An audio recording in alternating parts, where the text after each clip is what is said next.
Nous avons du culte spécial, The Next One. C'est quoi encore The Next One? Où on veut encore nous amener? Ok? The Next One signifie tout simplement le prochain. Dis à quelqu'un, tu es mon prochain. Tu es mon prochain. Dis à quelqu'un, tu es le suivant.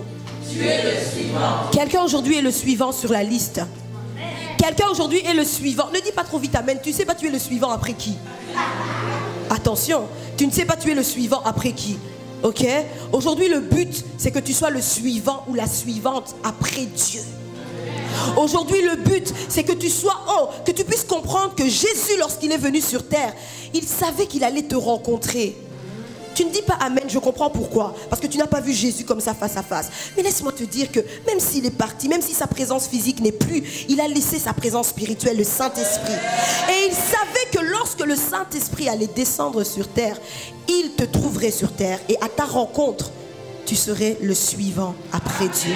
Alléluia, la suivante après Dieu. Voilà tout simplement, on rentre dans le vif du sujet. Je vais tout d'abord, avant de lire la parole du jour, avant que nous puissions nous mettre debout pour lire cette parole, je vais définir ce qu'est le prochain. Parce que c'est très important de pouvoir ensemble comprendre les choses d'abord dans leur contexte. D'accord? Ne soyons pas trop spirituels, TTS, mais comprenons la parole d'abord dans son contexte. Et pour comprendre la parole, il y a des mots comme ça, on doit comprendre, sinon ça nous dérange. Vous comprenez? Alors qu'est-ce qui est le prochain? The next one. C'est qui le prochain? Le prochain, tu as dit à une personne à côté de toi, tu es mon prochain, ok?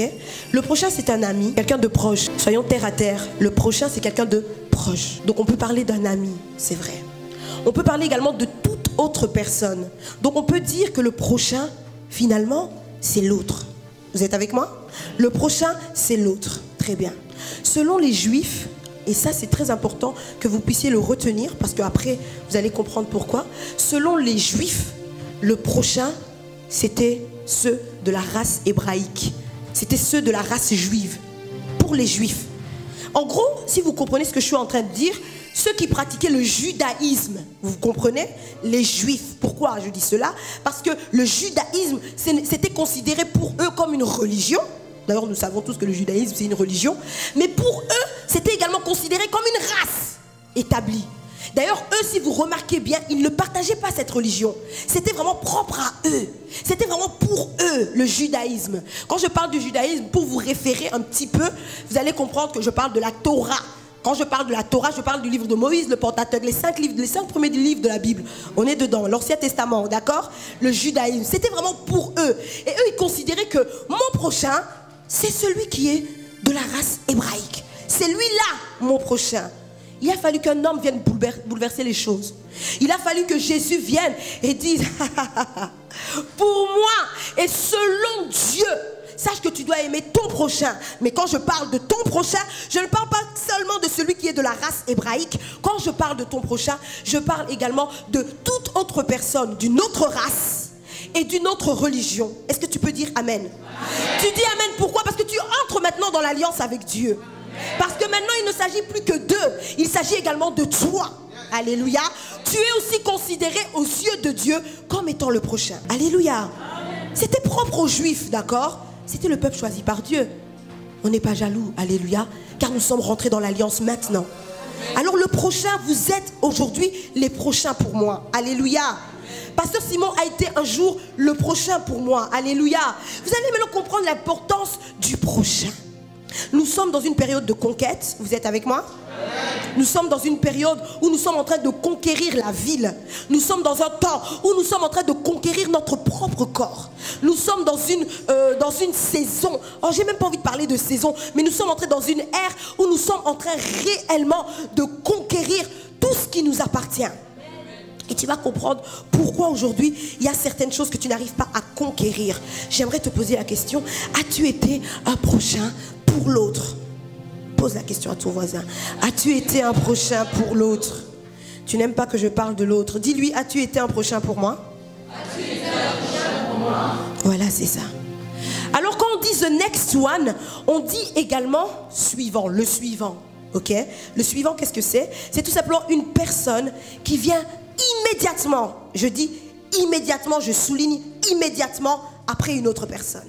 Et moi je dis de nous aujourd'hui qu'il est bon qu'après ce culte, nous soyons vus immédiatement après Dieu. sans hésitation, que lorsqu'on nous regarde, on puisse comprendre, non, là il y a Dieu. Ah, c'est même pas après Dieu, mais si c'est en Dieu. Alléluia. Vous comprenez quelque chose ce matin?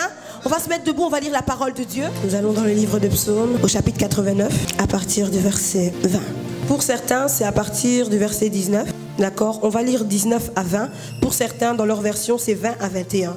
D'accord? La Bible déclare, Psaume 89, 19, 20 à 21, pour ma part, c'est « Alors, tu parlas dans une vision à ton bien-aimé et tu dis, j'ai prêté mon secours à un héros. J'ai élevé du milieu du peuple un jeune homme. » Et la suite nous indique, j'ai trouvé David mon serviteur, je l'ai oint de mon huile sainte. J'aimerais le répéter.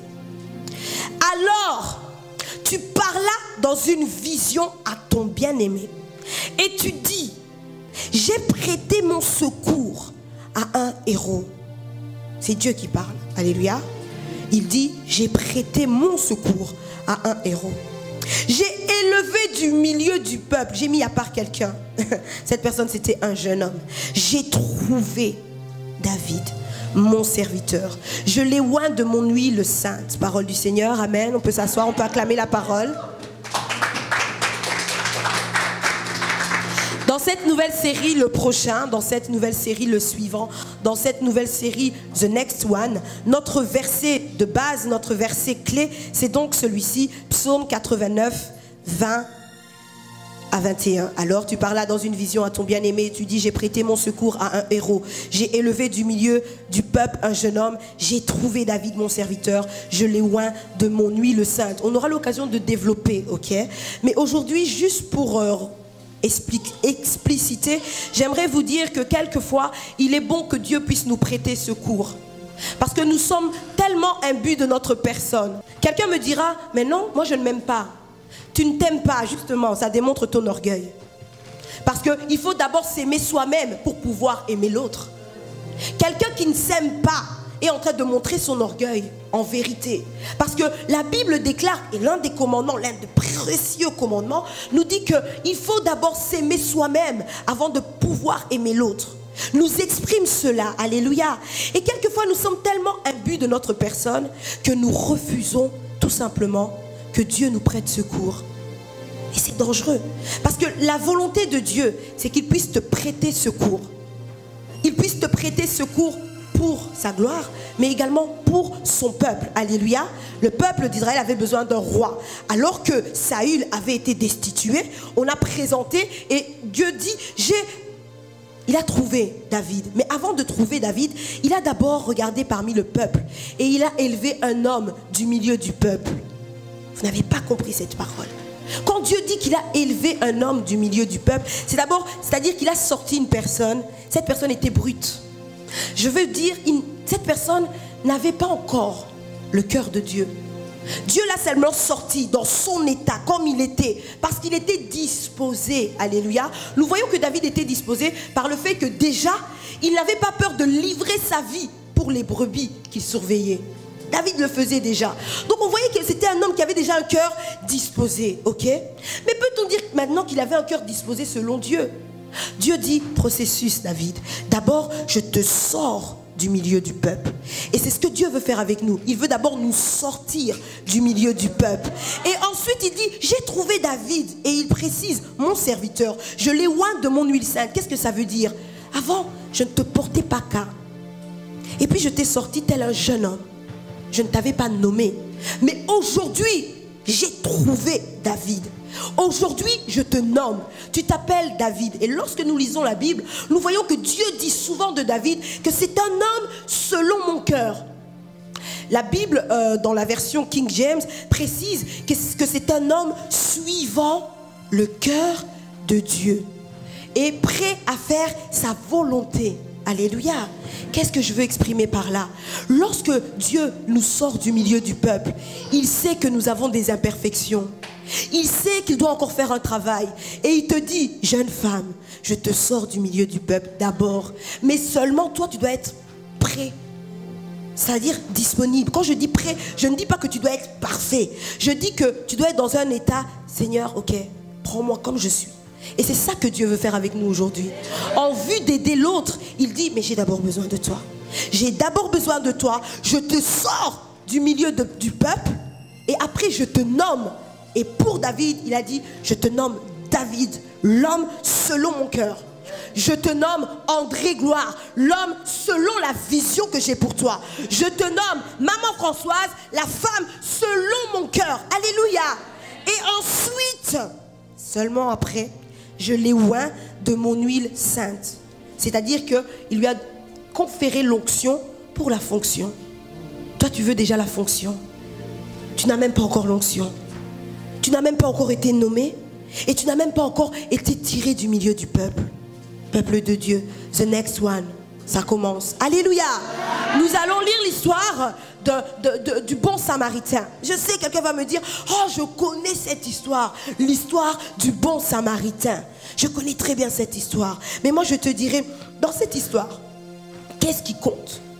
Est-ce le bon samaritain ou est-ce le fait que ce samaritain ait été un prochain pour l'autre? Alléluia.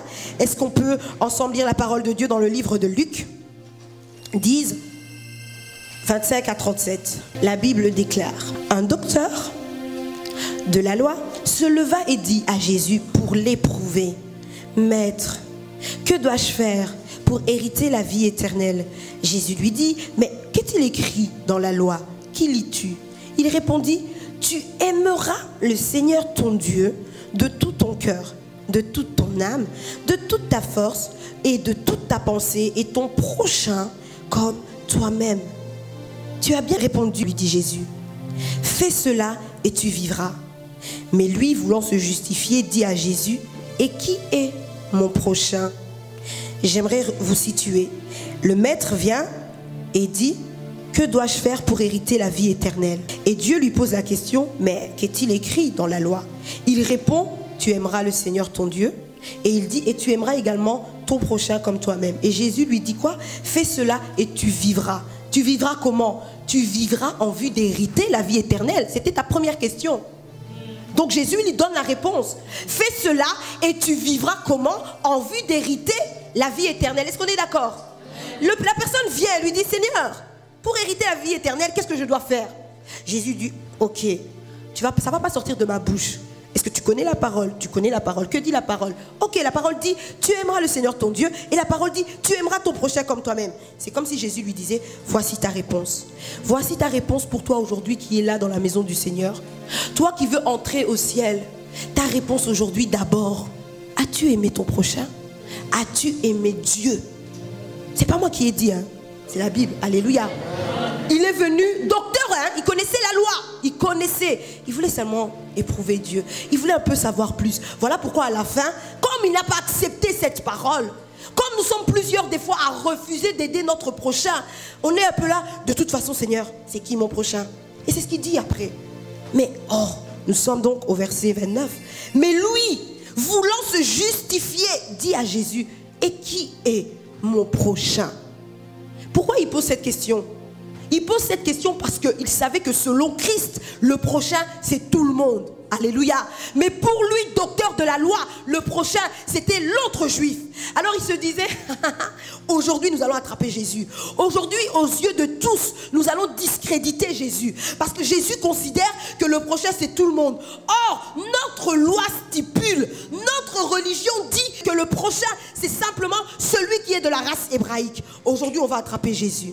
Alors Jésus raconte ce récit que nous allons lire. Jésus reprit donc la parole et dit, nous sommes au verset 30, un homme descendait de Jérusalem à Jéricho. Il tomba au milieu des brigands qui le dépouillèrent, le chargèrent de coups et s'en allèrent, le laissant à demi-mort. Un sacrificateur qui fortuitement descendait par le même chemin, ayant vu cet homme, passa outre. Quand on parle d'un sacrificateur, on te parle d'un juif. Alléluia. Et quand on parle de l'homme qui descend de Jérusalem à Jéricho, on stipule que c'est aussi un juif. Alléluia. Donc un sacrificateur juif voit un autre juif tomber demi-mort, mais le laisse comme ça. On est d'accord? Verset 32, un lévite de la maison de Lévi, mais voyons, un descendant d'Aaron, un juif, un pur juif, qui arriva aussi dans ce lieu, l'ayant vu, passa outre. En gros, il passe son chemin. Mais voyez ce que dit la parole de Dieu. Mais un Samaritain qui voyageait, donc il était en voyage. Quelque part, il avait sa mission et sa vision. Quelque part, il allait dans une destination précise, d'accord? Un Samaritain qui voyageait, étant venu là, fut ému de compassion lorsqu'il le vit. Dis avec moi, ému de compassion. Ému de compassion. Il s'approcha, le Samaritain, et banda ses plaies en y versant de l'huile et du vin. Puis, il le mit sur sa propre monture, le conduisit à une hôtellerie et prit soin de lui. Le lendemain, il tira 2 deniers, les donna à l'hôte et dit, aie soin de lui. Et ce que tu dépenseras de plus, je te le rendrai à mon retour. Lequel de ces 3 te semble avoir été le prochain de celui qui était tombé au milieu des brigands? Il répond, c'est celui qui a exercé la miséricorde envers lui, répondit le docteur de la loi. Et Jésus lui dit, va, et toi, fais de même. En gros, Jésus lui dit, tu as encore ta réponse. Toi, fais de même. Maintenant, je viens. Pourquoi est-ce que c'est exceptionnel de savoir que celui qui a été le prochain, c'est le Samaritain? Pourquoi est-ce que c'est exceptionnel? C'est exceptionnel parce qu'écoutez ceci. Les Samaritains et les Juifs étaient en conflit. Est-ce que je parle à quelqu'un? Les Samaritains et les Juifs étaient en conflit. Il n'était pas possible en fait pour un Samaritain, surtout un Samaritain en voyage comme nous le précise la Bible, de venir là, de voir un Juif et de s'arrêter. Surtout que devant lui, il voit qu'il y avait un sacrificateur, il voit qu'il y avait un lévite, mais eux ils sont en train de passer leur chemin. Et lui, il va s'arrêter.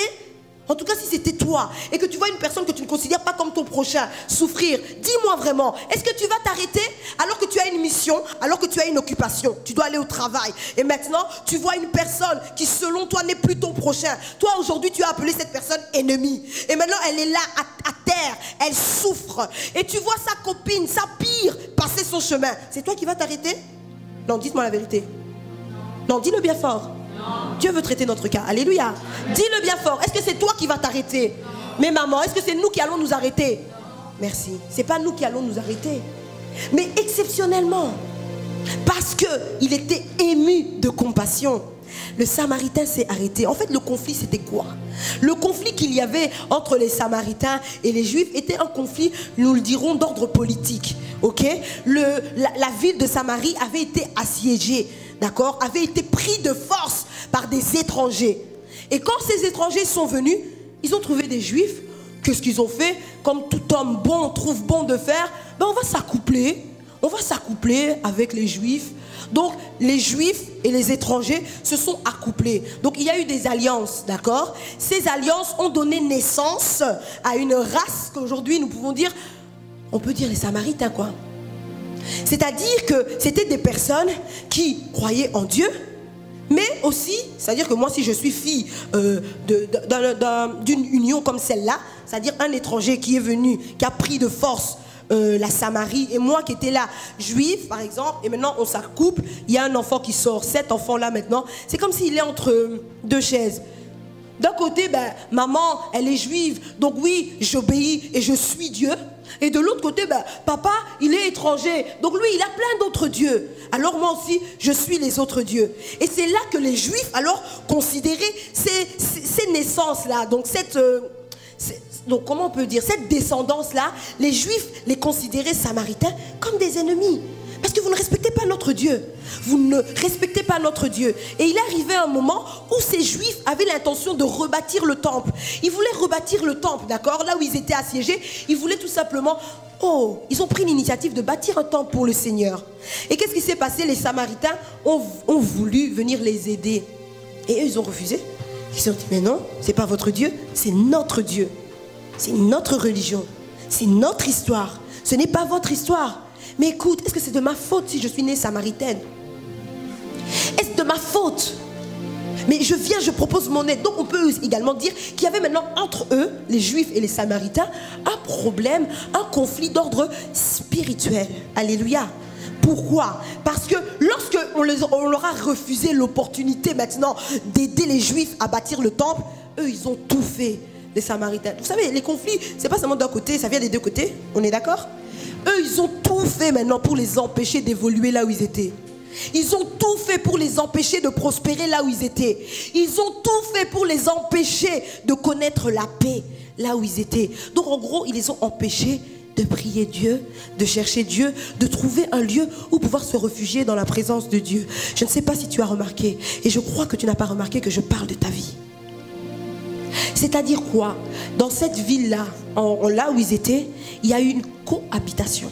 Dis avec moi, cohabitation.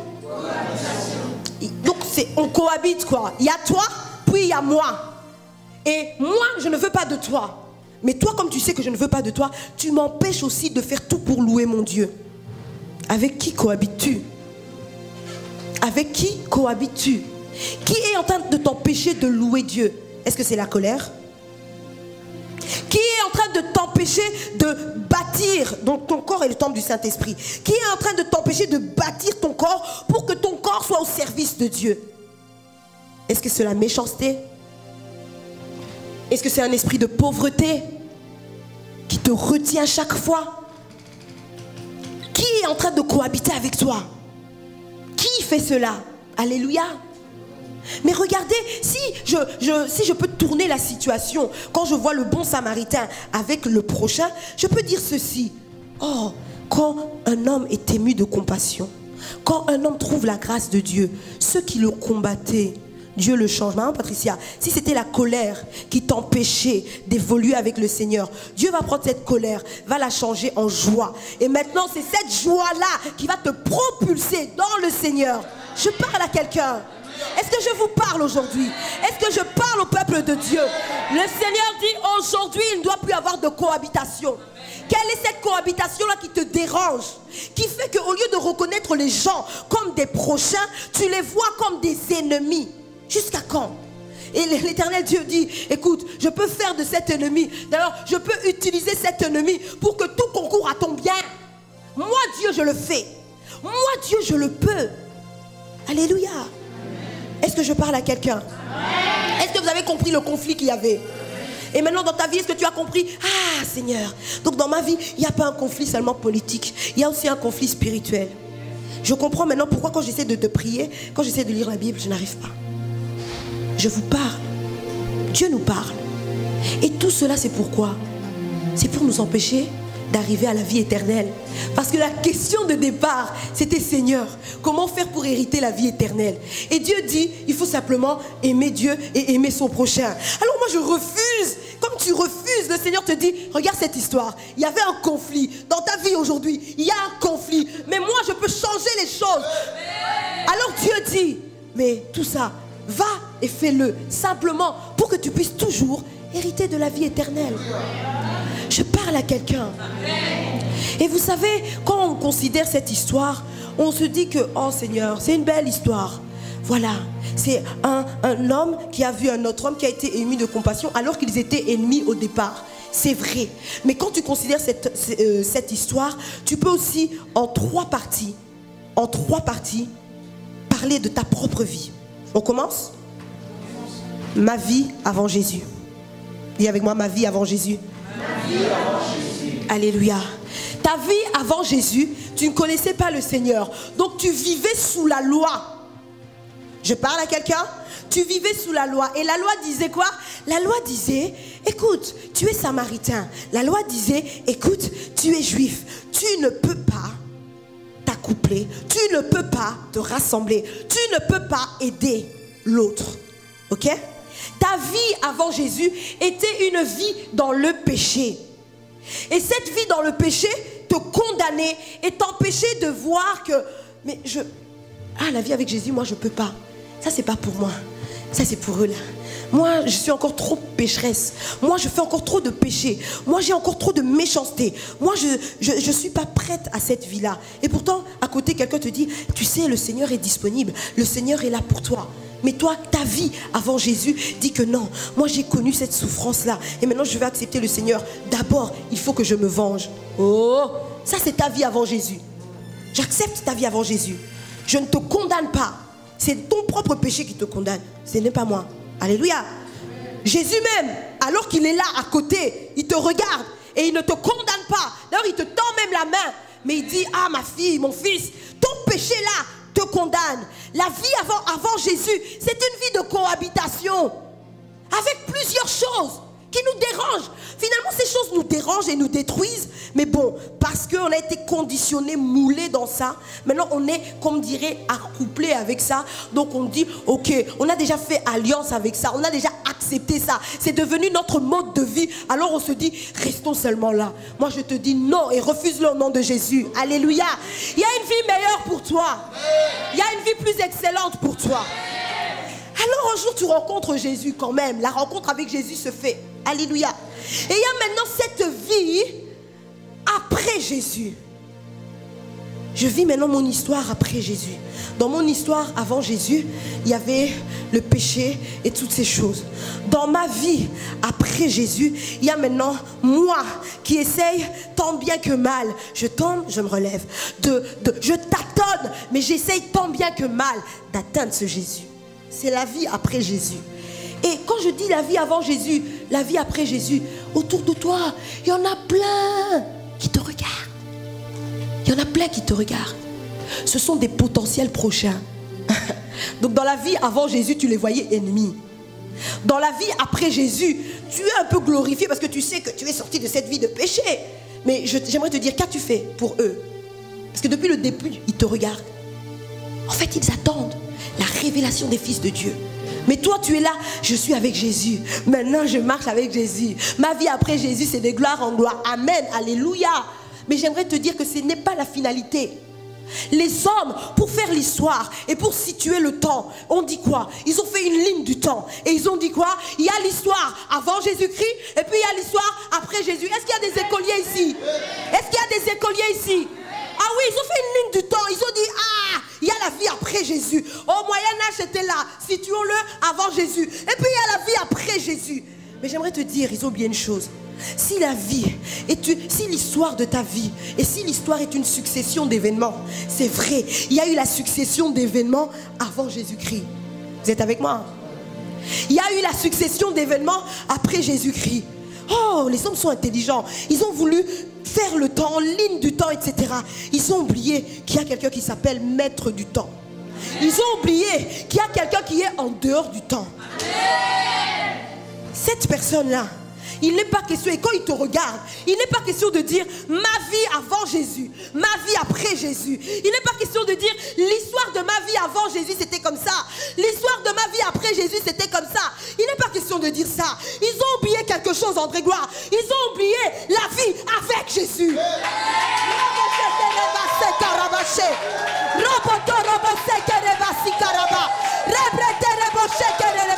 Je dis à quelqu'un, ils ont oublié la vie avec Jésus. Et la vie avec Jésus, la vie avec Jésus, écoute-moi bien. La vie avec Jésus, c'est une succession d'histoires qui reprend ton passé.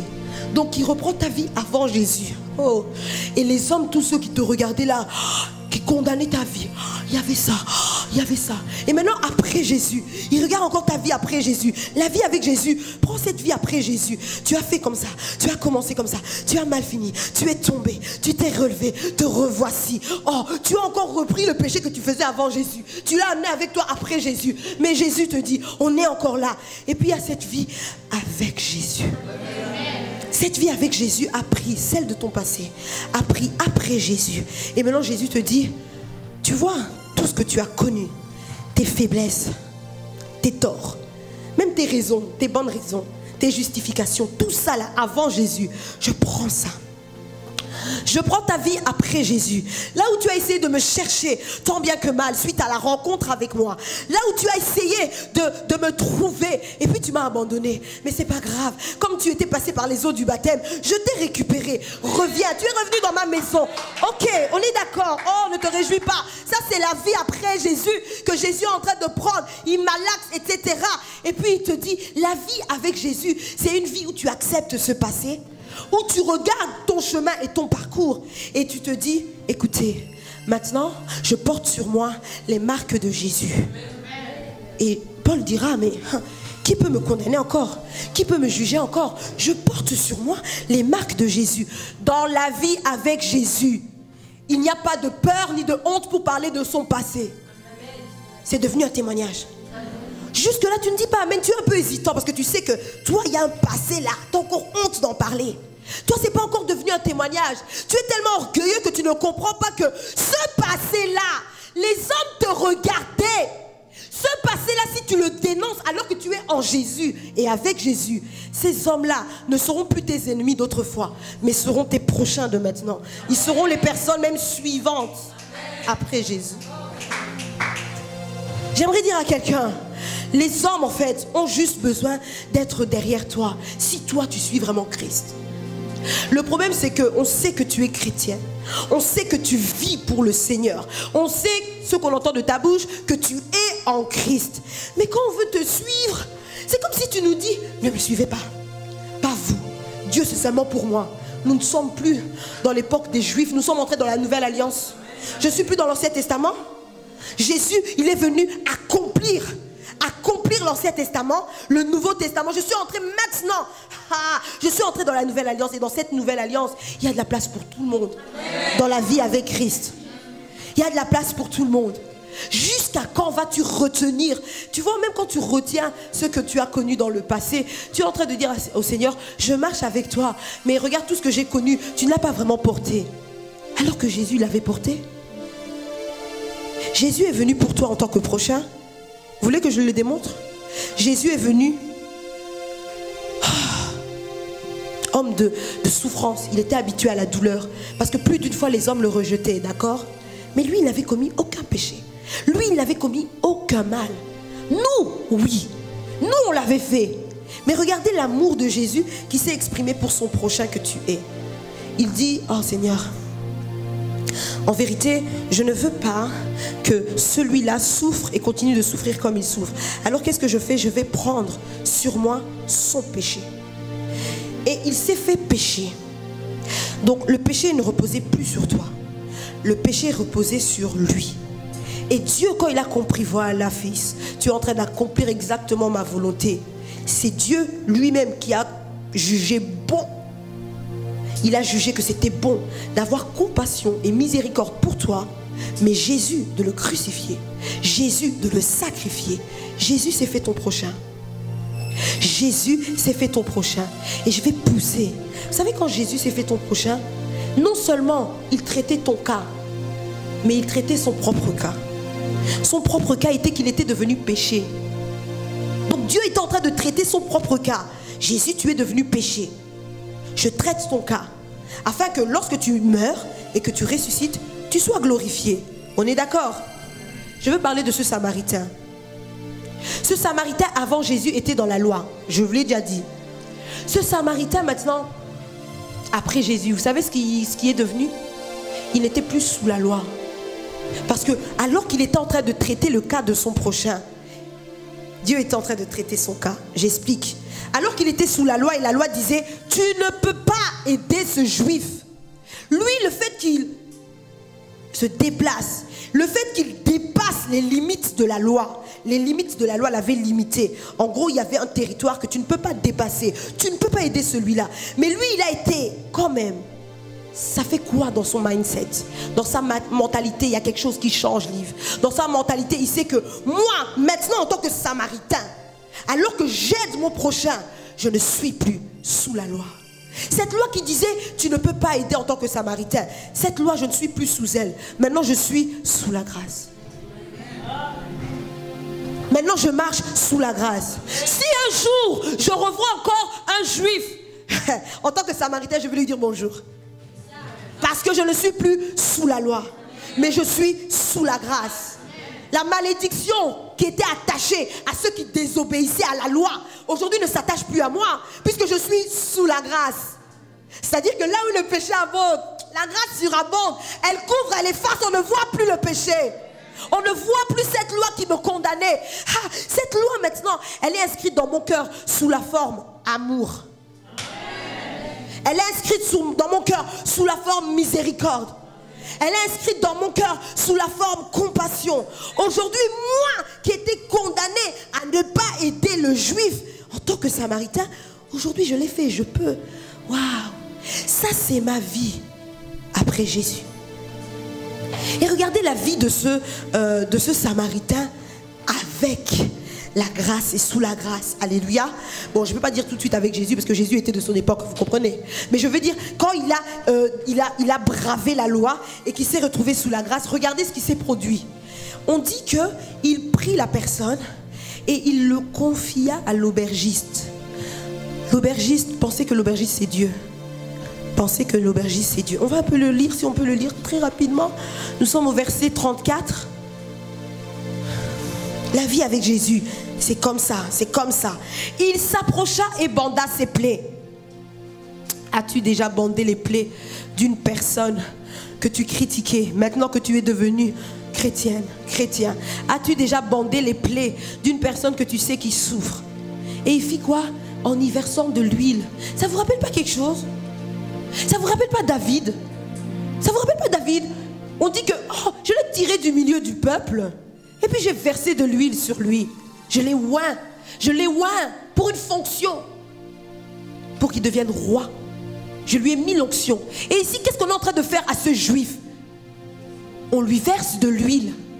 On est en train de dire ton histoire change. Avec moi, Dieu a traité mon cas, tu vois. Maintenant, moi, je suis en train de t'aider. Mais écoute, juif, toi qui es resté sous la loi, parce que quand tu vas te réveiller, tu vas voir que je suis samaritain, tu vas m'en vouloir. Regarde ce qui est en train de se produire dans ta propre vie. Maintenant, toi aussi, tu reçois cette capacité. C'est ce qu'on appelle l'onction. L'onction, c'est une capacité royale d'exécuter. Une capacité qui te dépasse, qui te permet de faire les choses. Toi aussi, juif, tu reçois cette capacité parce que tu reçois l'huile. On y versa de l'huile et du vin. Le vin, ça ne vous fait pas penser à quelque chose?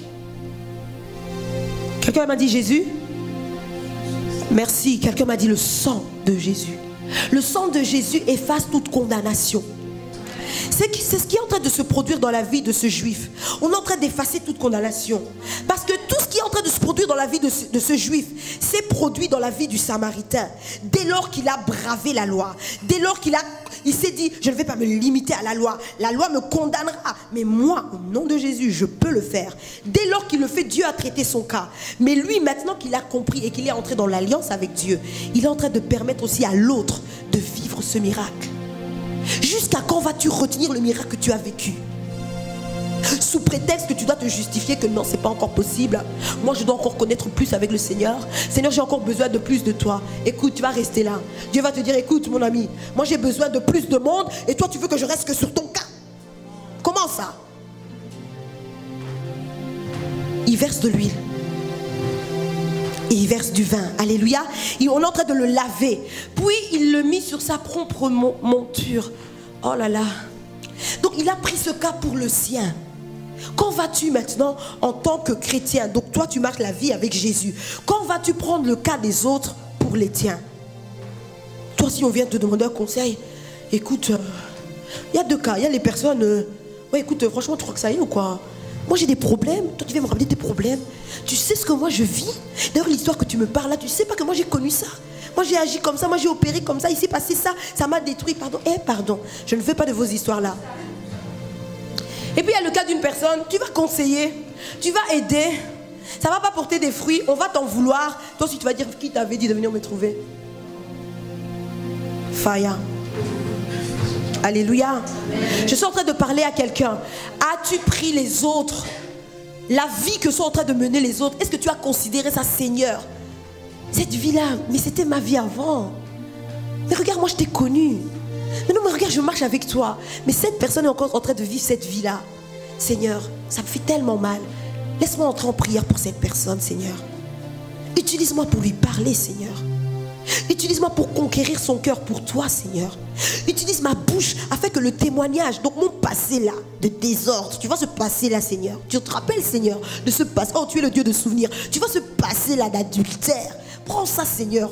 Dans ma bouche, mets-le. Que je puisse rappeler ça, que ce soit un témoignage à ta gloire. Pour sauver l'autre.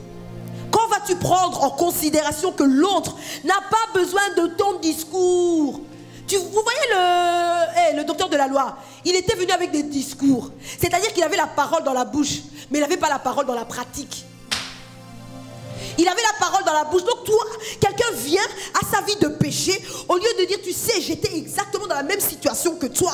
Dieu m'en a libéré. Regardez, je marchais comme ça, je faisais ça et puis il est arrivé ça. Non, toi la personne est dans la vie de péché. Toi, qu'est-ce que tu dis? Oh, ne sais-tu pas que tu es un homme de péché et que tu iras en enfer? Donc toi, il y a la parole de Dieu. Elle est là, mais elle est dans ta bouche. Elle n'est pas dans ta pratique. Donc comment tu veux que les gens te suivent? C'est dans ta bouche, donc c'est des discours. Comme avait dit dernièrement une jeune fille de la maison, j'étais un peu choquée. Elle avait dit, mais c'est de la morale quoi. Tu me fais de la morale. Écoute, la parole de Dieu a la capacité de transformer et de changer pourvu que tu la mettes en pratique. C'est ça qui est important. Ça va changer et transformer l'autre pourvu que tu la mettes en pratique. Si on s'arrête juste à regarder tes belles lèvres, ta belle bouche qui est en train de parler et de nous dire, écoute, le Seigneur est bon, Jésus t'aime. Non, montre-moi que Jésus m'aime. Ne t'arrête pas à me dire que Jésus m'aime. Montre-moi par l'action. Jésus m'aime. Ça veut dire quoi? Ah, quand Jésus m'aime, montre-moi un peu c'est comment. C'est ça que les hommes veulent voir. Les hommes veulent voir vos actions. Les hommes en ont marre de la parole de Dieu dans votre bouche.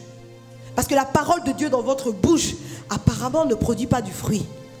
Ce qui produit du fruit, c'est les œuvres liées à la foi. Et la foi sans œuvre est une foi qui n'existe pas. Une foi morte. Est-ce que je parle à quelqu'un? C'est la parole de Dieu. Alléluia. Il s'approcha, borda ses plaies en y versant de l'huile et du vin. Il le mit sur sa propre monture, le conduisit à une hôtellerie et prit soin de lui. Le lendemain, il tira 2 deniers, les donna à l'autre. Oh, quel sacrifice! Et dit, aie soin de lui, et ce que tu dépenseras de plus, je te le rendrai à mon retour. Je suis en train de demander à quelqu'un, alors que nous sommes en pleine évangélisation, alors que nous sommes en pleine conquête, quand as-tu pris le soin de parler à une personne de ton témoignage? Cette personne, par ton témoignage, a été lavée. Par ton témoignage, a été tellement bénie. Et maintenant, quand as-tu pris le soin de prendre cette personne et de faire ce sacrifice qui consiste à l'amener à l'église et à déposer aux pieds du pasteur? Seigneur, maintenant il ne s'agit plus de mon histoire. Maintenant c'est une histoire qui doit vivre personnellement. Nous, oh, les hommes que nous sommes, on a vraiment un cœur tortueux. Hein? Donc des fois, tu ne veux pas partager ton témoignage. Une fois que tu as partagé ton témoignage, que tu vois maintenant ce que ça produit dans la vie de la personne. Donc la personne, elle est dans la joie, elle veut connaître. Mais c'est quoi encore le secret? Il y a quoi encore? Toi, tu ne veux pas dire. Tu restes là maintenant, ouais, c'est la vie avec Dieu quoi. Cherche Dieu, hein? Cherche-le, il se trouve dans le secret. Hé, c'est quoi le secret? Ah, montre-moi le secret là. C'est ça que je veux voir. Tu veux pas lui dire que, écoute, rue des Martyrs 56A, il y a une maison de prière. Ça tu veux pas. Mais tu veux dire, Dieu fait des miracles. Écoute, c'est où le lieu où Dieu fait des miracles? C'est où le lieu où Dieu agit? Qui avait prié pour toi pour que tu sois guéri? C'est ça que je veux savoir. Montre-moi, Josué. Montre-moi. Je veux voir un homme, je veux le rencontrer. Moi aussi j'ai besoin. À l'hôtellerie là, j'ai besoin. On est dans les discours. Pourquoi? Tout ça c'est parce que c'est une manie, on peut dire, une manie pour nous empêcher d'atteindre la vie éternelle. C'est-à-dire de vivre sur terre notre histoire avec Dieu comme il se doit, selon les plans de Dieu, suivant la volonté de Dieu. Et ici, moi, je ne sais pas si vous comprenez comme moi, mais en tout cas, moi, quand je vois le lendemain au verset 36, il tira 2 deniers, les donna à l'autre et dit, aie soin de lui, et ce que tu dépenseras de plus, je te le rendrai à mon retour. Moi, je comprends que vraiment, donc lui, il a dit la vie avec Jésus consiste à quoi? La vie avec Jésus consiste à avoir un passé, la vie avec Jésus consiste à suivre Jésus, et la vie avec Jésus consiste à ramener les autres à Jésus. Ça, c'est la vie avec Jésus. Et après, assure-toi et sois sûr que tu auras ta place. Mais nous, on est resté où? On est resté après Jésus. C'est-à-dire qu'on est chaud, bouillant, fire ici à l'église. Mais dehors, on parle un petit peu de notre histoire. On parle quand on a vraiment un conflit intérieur et qu'on veut déverser son cœur. Nous voilà sur Instagram en train d'essayer un peu d'enrichir les autres. Non, arrête de mentir. Il ne suffit pas d'enrichir les autres sur les réseaux sociaux. Il ne suffit pas d'enrichir les autres en disant un petit bonjour. Il faut enrichir les autres par une action divine. Et l'action divine, c'est être ému de compassion. Parce que la compassion, c'est l'amour pratique. C'est ça la compassion. Toi tu dis que tu es un homme plein de compassion, tu vis avec Jésus. Mais quand l'autre souffre, tu t'es arrêté à dire Dieu fera. Non! Dieu fera. Mais d'ailleurs je te ramène avec moi dans le lieu où Dieu fait. Parce que Dieu ne fera pas simplement. Dieu fait encore aujourd'hui. Et voici sa maison, il opère des miracles. Est-ce que je parle à quelqu'un? Non, ne sois pas abattu. Est-ce que je parle à quelqu'un? Dieu est en train de relever la tête. Est-ce que je parle à quelqu'un? Tu n'es pas en train de vivre avant Jésus. Tu n'es pas en train de vivre après Jésus. Tu es en train de vivre avec Jésus. Est-ce que je parle à quelqu'un? Si les hommes, ils ont oublié qu'il y a une vie avec Jésus, rappelle-leur. Montre-leur. Il y a une vie avec Jésus. Jésus, ce n'est pas que dans la ligne du temps. On vous a menti. Il est le maître des temps. Il conduit toutes choses. Il change toutes choses. Et maintenant, j'ai une question. Jusqu'à quand vas-tu continuer de cohabiter avec cette colère? Jusqu'à quand vas-tu continuer de cohabiter avec la mort sous toutes ses formes? Que ce soit la maladie. Jusqu'à quand tu vas accepter cela? Dieu veut traiter ton cas. Et j'aimerais dire à quelqu'un que quand tu traites le cas des autres, Dieu se charge de ton cas. Ne dis pas, ah Seigneur, si je m'occupe de l'autre, tu vas m'oublier. Ne dis pas ça, Dieu ne t'oublie pas.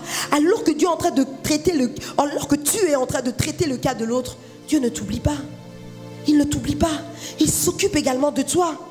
Alors que toi tu es en train de dire, Seigneur, quel serait mon intérêt à parler de ta part, quel serait mon intérêt à dénoncer cette vie que je menais avant et vraiment à dire que toi tu as changé cette vie? Quel serait mon intérêt? Jésus te dit, mais l'intérêt sera grand. Voilà pourquoi il dit, écoutez, le champ est grand, la moisson est grande, mais il y a peu d'ouvriers. Il y avait beaucoup d'ouvriers, mais ils se sont arrêtés à rester auprès de Jésus. Et les autres ouvriers, ils ont dit, nous on va quand même aller. Mais Dieu a vu les autres ouvriers qui sont allés. Et il a dit, ça c'est peu d'ouvriers. Il y en avait plus dans le champ. La moisson est tellement grande, il faut que tout le monde aille annoncer la parole de Dieu. Il faut que tout le monde aille propager. Au début, j'ai dit une chose importante. J'ai prêté secours à un héros. J'ai lu Psaume 89, si vous vous rappelez. J'ai prêté secours à un héros. Un héros, c'est qui, c'est quoi? Un héros, c'est un homme plein de courage. C'est-à-dire qui, par courage. L'amour pour Dieu, c'est du courage. Hein? Donc toi, tu pries un Dieu que tu ne vois pas. Tu fais des choses, tu viens à l'église, tu commences à prier, tu commences à chanter, tu te réjouis dans le Seigneur. Tu aimes les gens dans le Seigneur. Et tu veux me dire que ça, c'est pas une vie de courage. Mais c'est une vie de courage. Et Dieu dit, tu es un héros.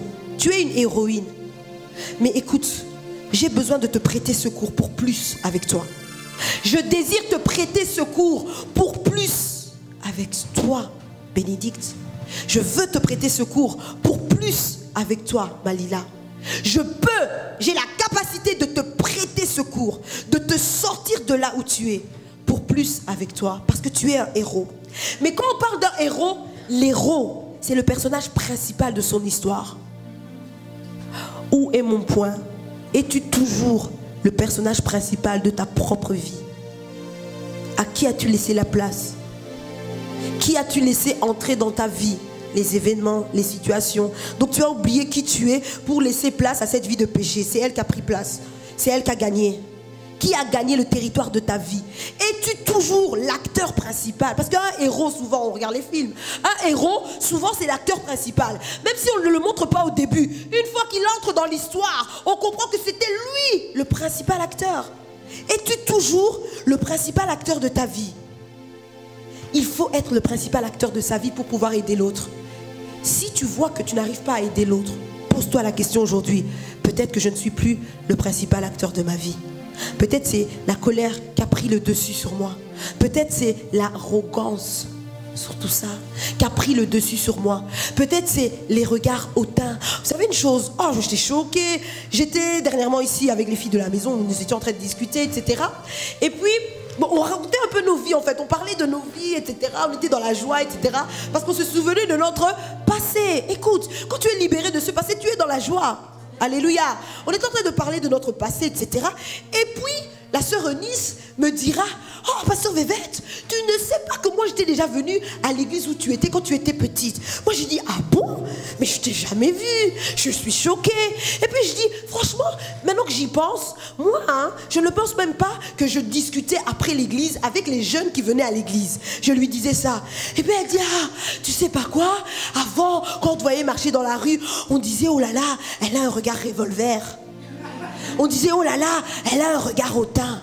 D'ailleurs, tu sais pas quoi, les vévettes, ça a commencé à partir de tel événement qu'on a commencé à vous appeler les vévettes.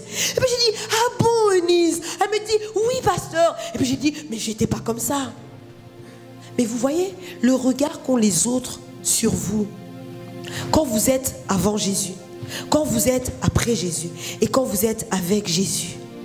Elle a pu me partager ça librement parce qu'elle sait que maintenant je marche en Jésus, avec Jésus. Si elle savait que cette fille, elle hésite encore, si je lui dis ça, elle va se battre avec moi, elle n'allait pas me dire. Elle me dit ça parce qu'elle sait que quand elle va me dire ça, dans mon cœur, ça va apporter la paix et la joie. On va même en rire. On a commencé à rigoler. Et puis elle a commencé à m'imiter. Tu chantais, tu étais comme ça. J'ai dit, ah bon? J'ai dit, c'est moi vraiment, c'est moi. J'ai dit, ça c'était moi. Mais j'étais étonnée, puis j'ai dit, ok, mon passé. Maintenant, c'est un témoignage pour elle. Parce qu'elle voit que elle disait, cette fille, elle a un regard hautain. Cette fille, on ne peut pas l'approcher. Et ce qu'elle disait, en plus, je lui expliquais que, tu sais pas, moi, à la maison, chaque fois, j'avais des problèmes avec mes grandes sœurs. Parce que mes grandes sœurs, quand je rentrais de l'école, elles me disaient, toi, dans la rue, t'as fait ça, t'as regardé mal. Je disais, moi, j'ai regardé qui? En plus, j'étais myope. Donc, j'étais myope, donc je voyais pas les gens, en fait. J'ai regardé qui mal? T'as regardé mal ma copine? Elle est venue me dire. Je me disais, oh là là. Donc, moi, je vivais ça à la maison et je disais, mais c'est pas vrai. En dehors, le regard extérieur, les personnes qui vous observent et vous regardent, ils voient. Ils voient. Et pour eux, peu importe l'interprétation qu'ils donnent, si tu es vraiment dans le Seigneur, la Bible déclare, on peut t'accuser de mille et une choses, mais qu'on ne te retrouve pas dans ces choses. C'est ça. On peut dire de toi plusieurs choses, mais qu'on ne te retrouve pas dans ces choses. Comment tu veux que les gens t'approchent? À peine on essaie de te faire un petit sourire, tu fais ça. Non, on en a vu des choses, hein.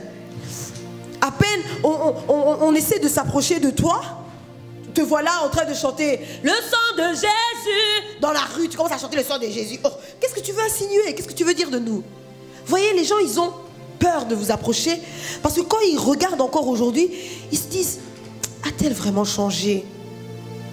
Vous voyez ce que je veux dire? Et nous, maintenant, qu'est-ce que nous devons faire en tant que chrétiens? En tant que chrétien avec Jésus, alléluia. Qu'est-ce que je peux faire? C'est que je peux tout simplement maintenant me présenter au monde dans le nom de Jésus. Ça veut dire quoi? Dieu dira, j'ai trouvé David, l'homme selon mon cœur. Aux yeux des hommes, que ce soit avant, que ce soit après Jésus, ou que ce soit avec Jésus, cet homme-là s'appelle David. Mais son identité intérieure avait changé. Parce que Dieu dira de lui, j'ai trouvé David. D'accord? C'est quoi? Quand Dieu dit j'ai trouvé David, Dieu présente David. Aujourd'hui, le Saint-Esprit au monde te présente au nom de Jésus. Aujourd'hui, le Saint-Esprit au monde te présente au nom de Jésus. Alors attache-toi, oh je vais un peu descendre, attache-toi à la présentation qui est en train de faire le Saint-Esprit sur ta personne et ne regarde pas à la cohabitation que tu es en train de connaître et de vivre. Attache-toi à cette présentation de Dieu. Dieu veut te présenter au monde au nom de Jésus. Donc les hommes vont dire, c'est Maman Pauline. Maman Pauline va dire, je suis Maman Pauline. Les hommes vont encore regarder bien. Ah, maintenant elle est avec le Seigneur. C'est toujours Josué. Et Dieu va dire, c'est Josué, l'homme après moi, le suivant, le prochain, pour lequel j'étais venu. C'est lui. Il s'est présenté au monde au nom de Jésus-Christ. Et quand on dit ça, quand quelqu'un va venir auprès de Josué et lui dire, tu te souviens de ta vie là, ce que tu faisais, comme on avait dit une fois à quelqu'un, oh toi tu m'évangélises, mais on était en boîte l'autre fois, tu te rappelles pas? Et la personne elle a commencé à paniquer. Mais là, Josué dira, oui je me souviens, on croyait qu'on s'était amusé, mais j'ai trouvé une meilleure vie. Parce qu'il n'a plus honte, il est libéré des condamnations. Il n'y a plus de cohabitation. Ce Josué-là, la personne va comprendre, hé, mais c'est qui cet homme? Oh, c'est un bon parti. Maintenant, je peux l'épouser. Oh, c'est quelqu'un de bien. Que fais-tu de ton histoire? Ton histoire est là pour les autres. Mais quand tu t'occupes les autres, Dieu traite ton cas. Est-ce qu'on peut se mettre debout et reprendre ensemble Psaume 89, le verset 20. The next one, le suivant, le prochain. Alléluia.